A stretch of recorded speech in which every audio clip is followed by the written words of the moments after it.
Good morning, ladies and gentlemen.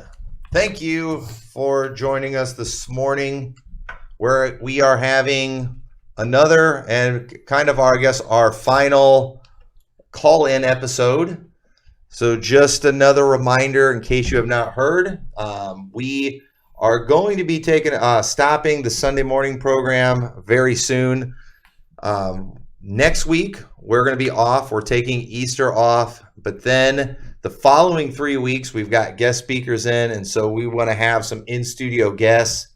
So we will have it going through the month of April, but after the month of April, we will be done with Sunday morning. And it has been a lot of fun doing Sunday mornings. I know people really enjoy these during this time.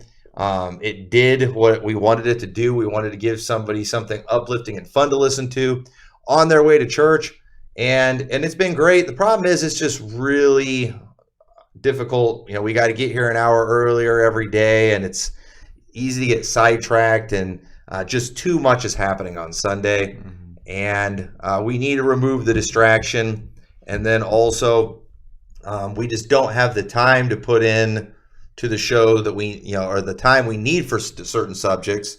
So what we're going to do, we're going to just start kind of doing random, probably weekend shows, like on a Friday or Saturday night, occasionally as we feel like it and see fit, because we can't promise to do stuff like that even every week, because we have a lot that goes on weekends too. Right.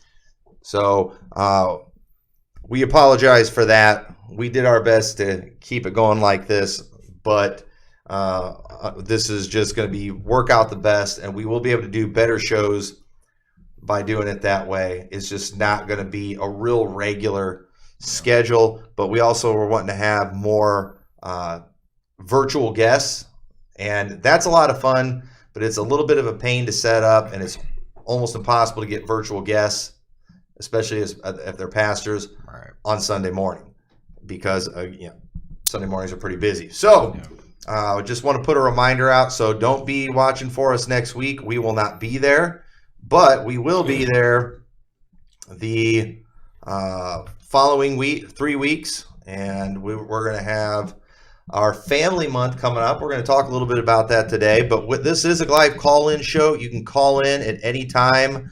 The phone number is in the description. It's also in the live chat. It'll be popping up on the screen every now and then. And we did a number that's a little easy to remember. The area code is hard to remember, but I was able to get a number with 1611 in it. Amen. Amen. So that's trendy kryptonite. That'll keep. Except I kind of want them to call in. Yeah. But if they have to dial 1611, I don't know. That might skin might melt or something. Yeah, that might stop them.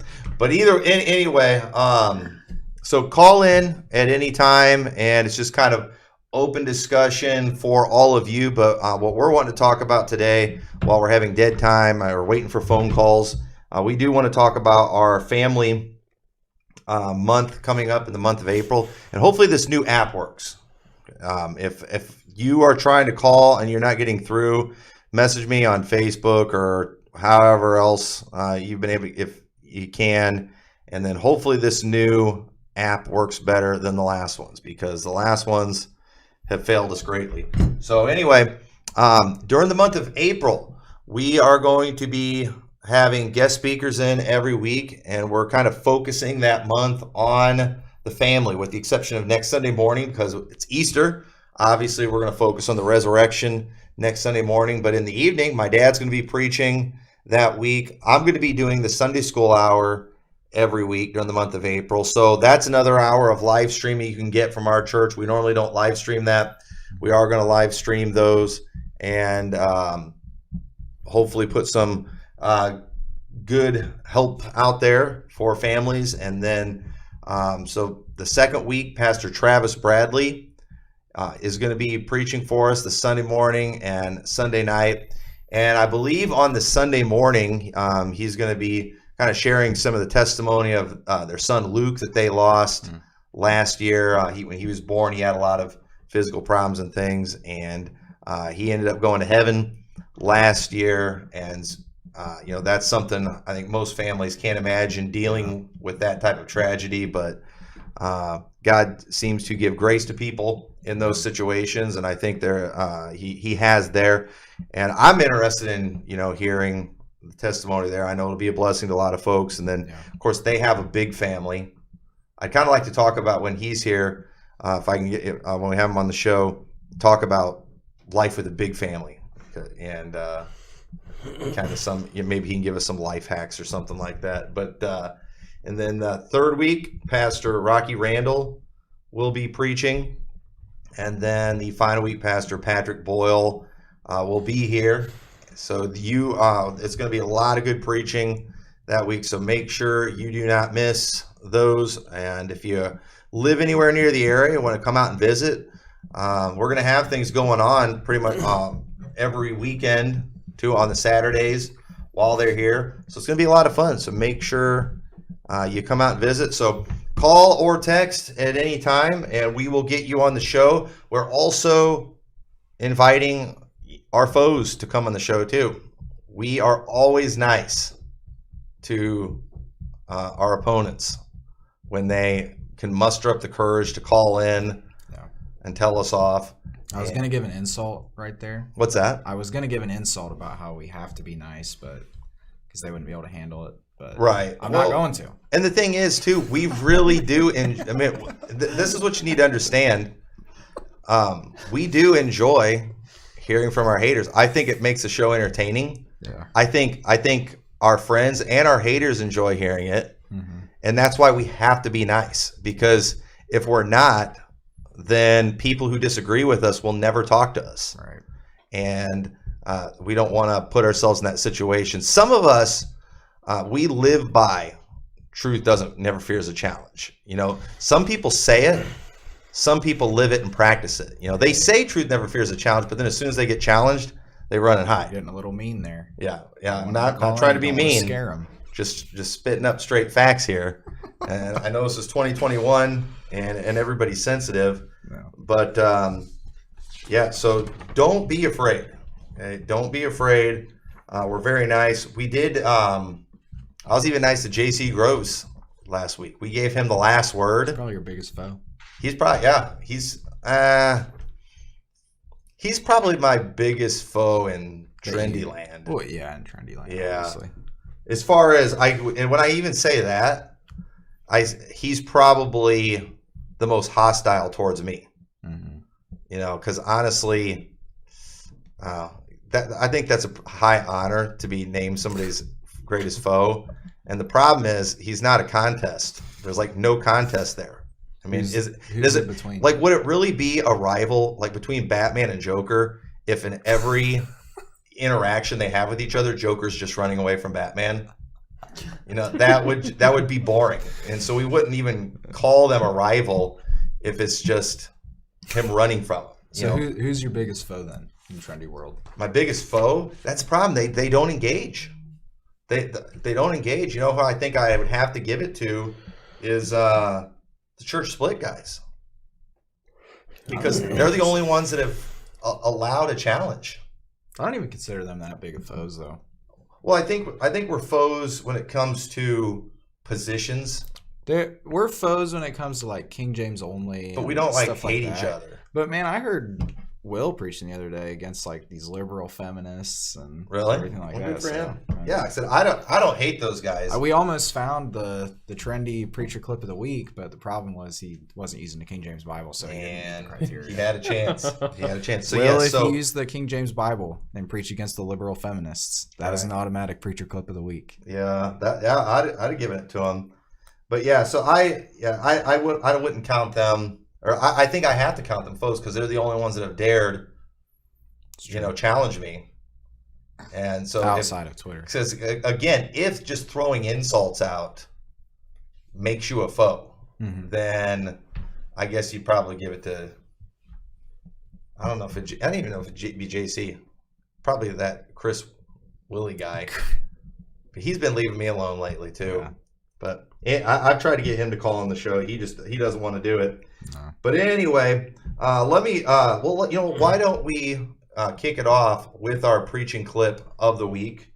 And of course, this preaching clip was from IFB Sermon Clips, and the high honor this week goes to evangelist Dennis Coral. And he was preaching, and he dared to go to Deuteronomy 22, verse 5. And I heard this clip, and I appreciate it. I've listened to Dennis Coral preach on this for years, and he ain't changing. And these people, they try to intimidate people from preaching against cross-dressing, but it's not going to happen with some people. Mm-hmm. And I still appreciate those who preach against cross-dressing. So I thought, let's listen to this preaching clip. So go ahead and roll that clip. The preacher featured on this clip is not necessarily endorsed by Pastor McMurtry or the Spirit of Liberty broadcast, nor does the preacher being featured necessarily endorse this broadcast or Pastor McMurtry. The makers of the Spirit of Liberty broadcast just heard this clip and thought, that's good preaching. Are you listening? So I need you to help me with something. If dresses are exclusively women's apparel, what is a man's apparel? What's designated for the man? Could some of you ladies help me with that? Or is everything a woman's apparel and men doesn't have it? I mean, come on, folks. You know, the fact that men are dressing that way now, everybody's alarmed about it. We should be. But ladies have been doing that for 40 years. And we programmed the society to it being normal. You say, but this is Alaska. Oh, I'm sorry. God didn't know about Alaska whenever he gave us the Bible. I had a guy tell me he said, this is Montana. I said, oh, I'm sorry. Yeah, God didn't know about Montana when he wrote the Bible. Folks, the standard doesn't change. Whatever the standard was, the standard is, the standard will always be. And there's a reason for this. Let me help you with something. Where do you think the problem in America began? Do you think it began with sodomite marriages? Oh, that's the product, that's the outcome. Where did it begin? It began when you break down the identity of the genders. When you destroy that distinction, whether it's their roles or their apparel or both. When you do that, folks, what you're doing is that's the seed that produces the outcome that we're facing today. That's why God said, you said, what's the big deal about an article of clothing? I know it doesn't seem big to you, does it? Because we've been watching people do it for 40 years, so it's so normal that we're not appalled by it. It's, standard procedure. But God hadn't changed any on it. 40 years of disobedience hadn't changed God's mind at all. That's good preaching. All right, Brother Coral preaching against cross-dressing, making people angry, and getting nominated on IFB Preacher Clips, and they do not like that verse. They go absolutely crazy with it. I'm just wondering why he didn't talk about the bird's nest in verse 6. Yeah. Well, because he don't know how to rightly divide is what they'll say. Or I guess I haven't been seeing how many bird's nests do you see when you're out walking every day? That doesn't seem like it's a big problem that we're having, but cross-dressing is a big problem. Yeah. But you have to do that for another time. And let me talk about the bird's nest thing too. There's a lot of things that you see in the law like that too, because God was giving them instructions on how they can survive as a society. And so he taught different things about conservation and stuff. They weren't supposed to just go destroying their resources and things that they had. And so they had practices like that, because if they did those things, God is going to bless them, of course, for being obedient, but then they're going to survive as a people. You don't want to go killing everything. You need birds and things surviving because they all play an important role in the ecosystem and in the food chain. And so being responsible like that, it is. You'd think the trendies would love that verse because it gets them a chance to preach on like environmentalism, which is a popular subject with the liberals. Yeah. but they ignore that too because they don't want to have to preach a whole chapter. I'll preach on that. Yeah. Now, I will say this. God didn't say every one of those things, whether if you do them or you don't do them, is an abomination. Sometimes God will put that specification on things because this was a really big deal. So if they did ignore the bird's nest, well, they were being disobedient to God, but at the same time, God didn't call it an abomination. Yeah. That wasn't something that God detested. Yeah. Because maybe a person would disobey because their priorities weren't right. They were in a hurry. Yeah. You know, they just were careless, but they weren't being a pervert. Yeah. It's stuff like that where you get into this weird, like, all sin is equal thing. And it's like, so me dressing like a woman is the same thing as not taking care of a bird's nest properly. It's like, that's absolutely bizarre. Or when you talk about the death penalty for things even like adultery or something, oh, well, if you look at a woman of lust, you think you ought to be put to death. And it's like, well, did the Bible put the death penalty on thinking something? Actually, it didn't. And the Bible did not call for a death penalty on that. So now it does make you a sinner. Yeah, and it makes you in need of a savior. Our sin makes us worthy of death in terms of a spiritual death, and we all deserve hell, which is what Jesus came to save us for. But on earth, there are physical consequences for our direct sins against other people. And it's wicked for us to step in the place of others and try to remove consequences from other people. When we talk about mass shootings are a hot topic right now because they've just coincidentally popped up all of a sudden. The way to solve that isn't to eliminate the method of the mass shooting, it's to eliminate the mass shooter. It's ridiculous that these people are still living and breathing after doing something like that. I don't even understand what the point of a trial is. If you literally witness someone on camera killing people mercilessly, why do they even need to go to prison? Why even do it? The court case is pretty cut and dry, but the problem is we've got people that are intervening in situations that they don't need to intervene in, and that's the exact same way that people are that have a problem when the Bible puts the death penalty on something and try to get in the middle of it and act like it doesn't belong. Right. Yeah. All right. So folks, don't be afraid to call in. Don't be afraid to be the first. And he said, friends or foes, welcome today. I do want to share some scriptures, though, I might touch on some of these during our family month, but these are kind of some of the verses that I was thinking about when I got the idea, because one thing that you see the IFB doing all the time is lamenting losing that next generation. Yep. A lot of kids who grow up in the IFB, they don't want to stay in the IFB. And we like to blame, the trendies and the recovering fundamentalists and all these people that are actively seeking to pull them out. Yeah. But here's the problem.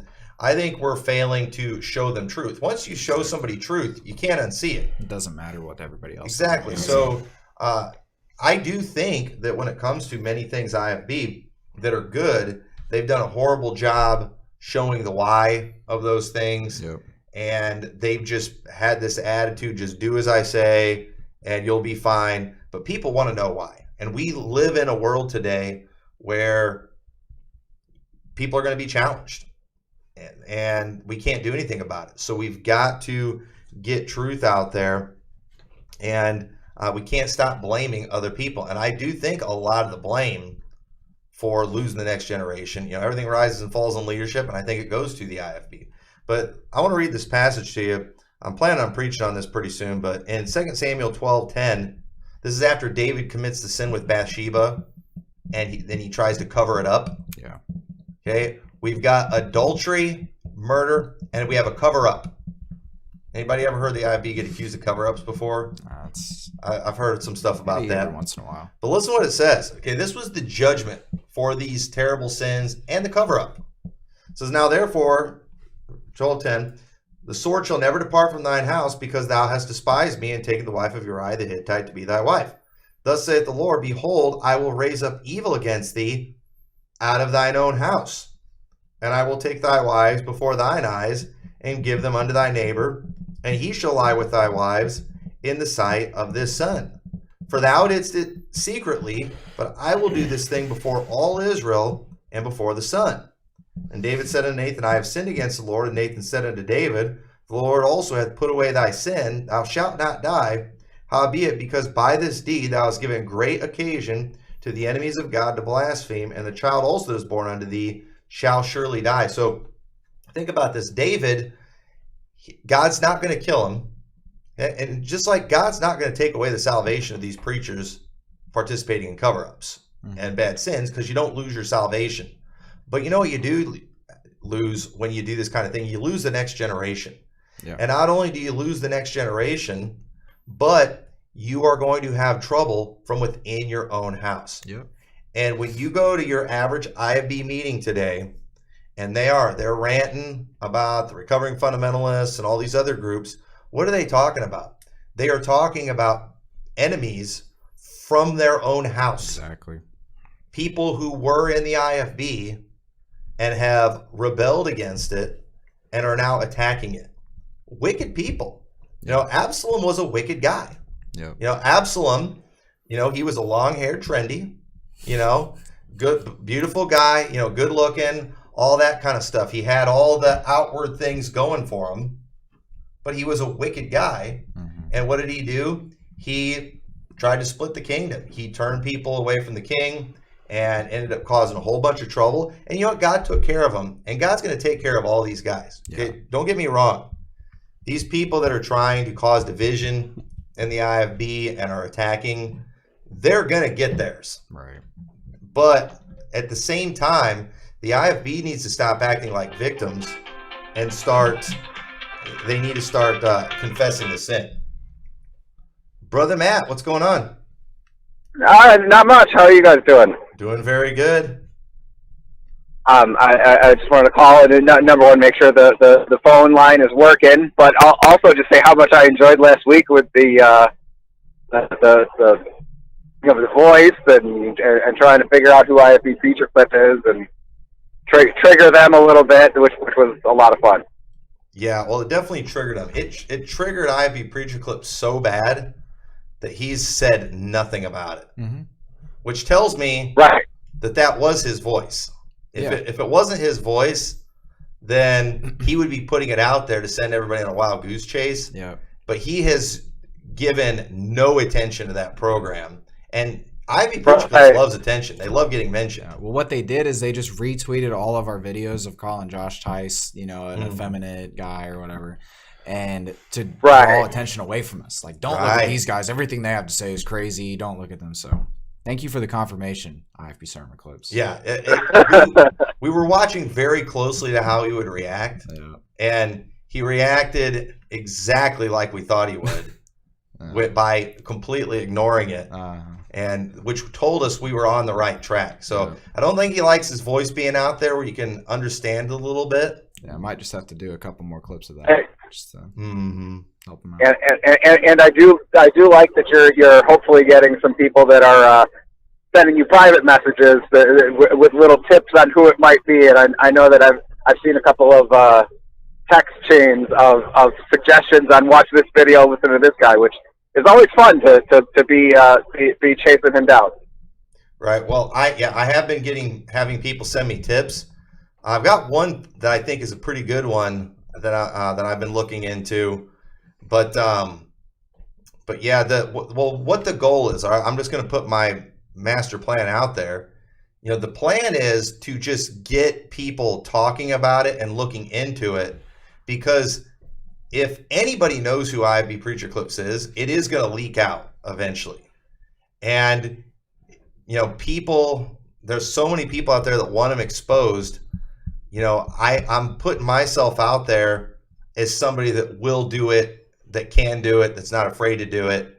That way it will come to me. So be the contact person for anyone who might have a friend of a friend who because I did see on Twitter there was one guy, I can't remember who it was, but said, yeah, I thought we knew who it was. He had posted something on Twitter and then deleted it and reposted it as IFB sermon clips. So there are people who know who it is, even if the RFP guys claim that they don't. Mm-hmm. Right. Yeah. I tend to think there's not too many people at all that do know. They're playing this thing so careful and so close that They don't want to be found out. Can't even trust the recovering fundamentalists. Yeah. Yeah, that's when you know you're a bad guy. Yes. Well, again, I think too, because even the recovering fundamentalists, all right, I know Absalom, he got the, riffraff and scum to follow him, but even those guys, they're not going to want to be associated with this dude once he gets outed. I think this guy knows that my name being attached to this will completely discredit it. So I don't think there's too many people in his circle. I think it's a very small circle, and it might just be him. That's very possible. Yeah. But it's all about putting the awareness out there. We get the awareness out there, and then eventually somebody's going to recognize that voice. Somebody's going to tell somebody, and it's going to slowly get out, and it's going to make it to me. And when it does, people have been asking what I'm going to do. I don't know, but it's going to be good. Amen to that. All right, have a great rest of the show. All right, thank you very much. We'll see you later. All right. All right, Brother Matt broke the ice for you guys to make sure the phone app's working. Every time we've done this phone app thing before, after the show gets done, all of a sudden I start having all these missed calls pop up, and then like all these messages coming in. Yep. And then everybody's telling me after the show they were trying to get through. And so I was using, I forgot what the app was before, Talkatone. So that's obviously junk. I'm trying Sideline today. We'll see if that works better. So all you people that are always telling me you're trying to call in, try it again. And you should just be able to call directly from your phone. I don't think you have to have that same app or anything like that. If you're in a foreign country too, I think you can call through Telegram and stuff like that. That works through the internet, and then you don't have to worry about paying big fees or anything like that. But so back to what we were talking about. So David, had all this trouble within his own house, and he constantly had rebellions, not just Absalom. Yeah. You had Adonijah and others that were constantly causing great turmoil in his own house, and it was something too. It was very public. The problems within his own house, they became very public. Everybody saw it. And what's interesting about that passage too, in the IFB, one of the excuses they've used for covering up sin is because they don't want to hurt the cause of Christ. They don't want to make God look bad. But notice how David, when he sinned, God's the one that exposed it. Yeah. And God, and the prophet even told Nathan, you've given occasion to the enemies of God to blaspheme. Yeah. So what God did in order to make sure he looked good is God exposed it and made sure David was publicly punished for what he had done, so people would continue to fear God. And these guys that are doing the cover-ups, they're doing it to protect themselves. Yeah, and here's the thing that makes people look bad is sin. Okay. Now, when you have someone sin and then you're worried about that being publicly exposed because it'll make everybody look bad, it's not it being publicly exposed that makes everybody look bad. It's the fact that it happened in the first place that makes people look bad. And what makes it look worse is when you, in the position that should have exposed it, didn't expose it for the fear that it would make you look bad. And at the end of the day, it's all going to come to light eventually. So when something like that happens, God forbid that it does, but it has to be dealt with properly. Because the worst thing that could possibly happen is to have your haters find out about it before you do anything with it, and then you are made out to be a even worse person than they make you out to be. And I mean, it's a total disaster. And this is something that people have gotten completely wrong for years. And I think that there is starting to be a change in this. I think people are starting to realize the negative consequences of trying to cover things like this up. But it has just gotten bad. Yeah. Well, and it's about protecting the empire. When you have a staff member that, does a terrible sin and you have to fire them, you're going to lose some people. You're going to lose some tithe money. But these things aren't optional. Yeah. And, we're not supposed to be a money-making business. We're supposed to be a church. We're supposed to be, Jesus Christ is supposed to be the chief shepherd. And if he said to deal with these things, we deal with them. and let him worry about the revenue problem Exactly. that it's going to create. And I think it's just a shame. And I hope these people keep getting exposed. Yeah, I do too. Because they don't deserve to be preaching to people and shepherding over a flock at all if that's how they're going to respond to situations like that. And I wish it didn't take the Absaloms to do it. Exactly. You know, it shouldn't be, it shouldn't be the recovering fundamentalist. No. It shouldn't be the Preacher Boys podcast guy. No. You know, these guys that they expose the sin, but then they use it as an excuse to teach feminism and other weird, bad doctrines. Yeah, which I'll tell you the truth. I don't know if I'm just not really seeing stuff, but that Preacher Boys podcast, you know, I don't really have a whole lot of problems with them. I mean, yeah, I get irritated with like some of the random liberal stuff that they talk about. But I mean, the thing is, if anyone has a problem with him exposing the garbage that's going on in their church, here's a real easy way to take care of him. Whenever you have garbage like that in your church, you deal with it. And then he doesn't have to say anything about it. You know, because a lot of times too, I can see where certain situations have maybe been blown a little bit out of proportion of what actually happened. And something could have gotten exaggerated or something, and a situation may have been made to look worse than it actually was. Well, the thing is, if you would have just been upfront with what happened in the first place, then you don't have to worry about someone coming along and taking a situation and running with it. And I mean, if you're really going to complain about someone exposing perverts and pedophiles in your church, regardless of whatever else they're doing, if you're going to complain about someone exposing perverts and pedophiles in your church, you should step down from the ministry. I mean, good night. He's doing your job that you're failing to do, and he's doing it for free. Right. You get paid a full-time salary to shepherd your flock, to take care of people, to teach them the word of God, and protect them from evil, wicked people. And if you're failing to do that, and you need someone like him to do that for you, that's your fault, man. Well, what everybody needs to remember is the Absaloms, the Adonijahs, the Amnons, that are coming from your churches. Okay? Those people that were in David's life, they were there because of his sin. Yeah. And people like him, you know, as many problems as they have, they are there because of your sin and your failure. And you know what? There's probably a good chance that he wouldn't have, you know, gone the way that he's gone today if there wasn't so much. Right, because he's probably just so bitter towards that stuff. Because honestly, if I just spent all that time looking into that stuff and just seeing that stuff, and that's just literally what I did, is I just listened to all these testimonies of people being abused and things like that, I'd probably start to hate the IFB myself. I'm just being honest.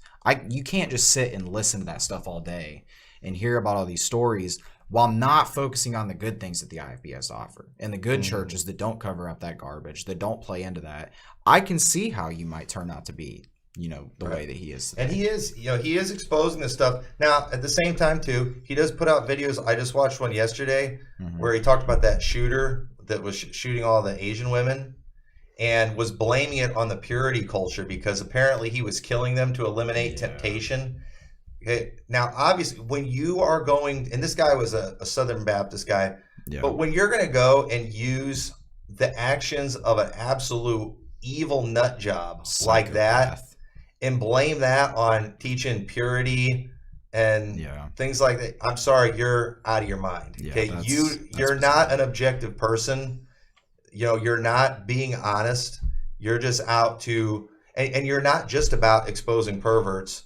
You know, you're about pushing a very liberal agenda that has a lot of false doctrine in it, and that's what he is. And so the IFB, they ignore him because of those things. But ignore stuff. I mean, that video was so dumb. It was so bad. He was using so many logical fallacies trying to apply these things, and it was just like, dude, you know, stick to topic. I know you got to put a video out every week, but even the whole sometimes you're just not going to have another story. Even the whole purity culture thing and the idea with that. I mean, I feel like that. Like, I've never blaming people talking about teaching women to be pure and saying that creates stuff like that. I've looked into purity culture. I know what it's about.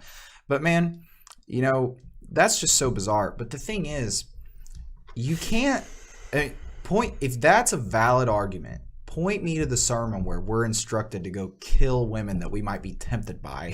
Well, he said it's because people Good night, of these man. preachers who blame the women like they're bad for being a temptation. So we Now, just execute them. Here's the thing. I grew up in the IP my whole life. I know there's people out there that act like that. I've never heard them, though. I've heard the clips from these people, but I have never been around that. Yeah. I grew up being taught the importance of purity. Yeah. Nobody ever taught me that if I'm tempted to sin, Kill the it's person. kill the person, or even it's the woman's fault. I've not been taught that. Man. I get it. Yeah. The old timers, they would say some of those dumb things Yeah, about. they'd I want to know what she was wearing. Yeah, that's You know, wicked. that is so messed up. Yeah. That is so backwards. But at the same time, I was taught it doesn't matter what she's wearing. Exactly. You need to have the character Yeah. to look away. That's how I grew up. I grew up being taught the importance of purity, but I also grew up teaching that we live in a world that does not promote purity, that does not dress right, Mm-hmm. where there are going to be temptations, and you got to be man enough to resist the temptation, to look away, Yeah. and the responsibility was never put on the woman. No. It was put on me. That's what I grew up around. That's what I grew up hearing. And most of the time when I hear some of these weirdos that they find, teaching some of that stuff, I don't even know who these people are. Right. And I don't know where they found them, but yeah, to take that incident, I've never even heard of anybody ever shooting up women because of that purpose before. I think this is the first. And then to I just think make that guy that was a about this, I was psychopath, like, dude, you're killing me, man. Yeah. I want to cheer for you sometimes, but then you do stuff like that. Come on, let's be honest Yeah. in these things. But anyway, man, y'all are really disappointing me. I was really hoping to get some of the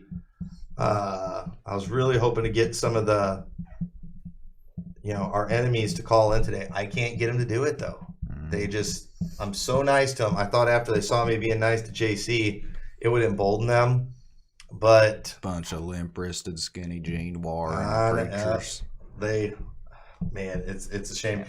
I was thinking about something. We gave JC a bunch of compliments in the show one time because he was like dressing like a man in those one pictures when he's preaching at the bistro table. But you know what I didn't realize, and I figured out the other day, I didn't know this was a thing. But like I said, when you look up hipster, they're always wearing flannel. That's like the new trend, dressing like a lumberjack. Do I need to throw my flannels out now? No, the thing is, this trend won't last.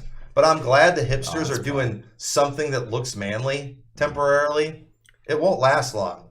But at the same time, I'm afraid the motivation for him dressing like the lumberjack was to fit in with the hipster culture. I don't think as soon as it JC's a switches to skinny something jean else, I think he's going to go with it. I don't think JC would wear skinny jeans. I've seen him make excuses for people that wear skinny jeans, but I don't think he wants to wear skinny jeans. But I don't know. You're making me insecure. I might have to go throw out all my flannels and my boots. I don't have any flannels, to tell you the truth.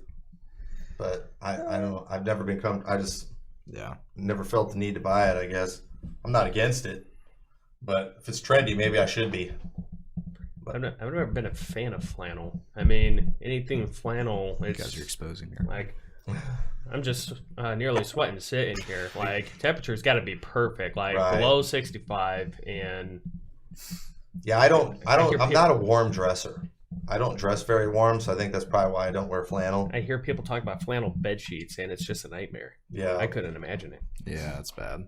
I don't know how people do that. All right. You go flannel bed sheets, you're super trendy. That's the next thing. But Flannel anyway, wearing we'll preachers. make sure over these next weeks that you are watching the channel close. A lot of good stuff for the family. I haven't even decided what all stuff I'm going to cover. I'm going to kind of go from week to week because I don't know what the other speakers are going to cover. I didn't give them specific topics or anything like that. Just, whatever you've got for families to kind of help them out. Let us know. I was going to try to get into some of the dumb stuff people do with the scriptures when it comes to family, but we do not have time for that. If I get started on that, we'll be here another 10 minutes, but we're about out of time. But ladies and gentlemen, this is our final regular program. We're having taking next week off, and then we've got 3 weeks in a row with in-studio guests, and those are always fun. I know those are people's favorites, but we don't get we don't get too many live guests, but we will for the month of April. So you're going to enjoy it. So make sure you check us out, and if you have not subscribed yet, make sure you do that. And if you are in the area, come visit us. A lot going on in the month of April. It's going to be a lot of exciting services. So thank you all for watching. We'll see you all next week.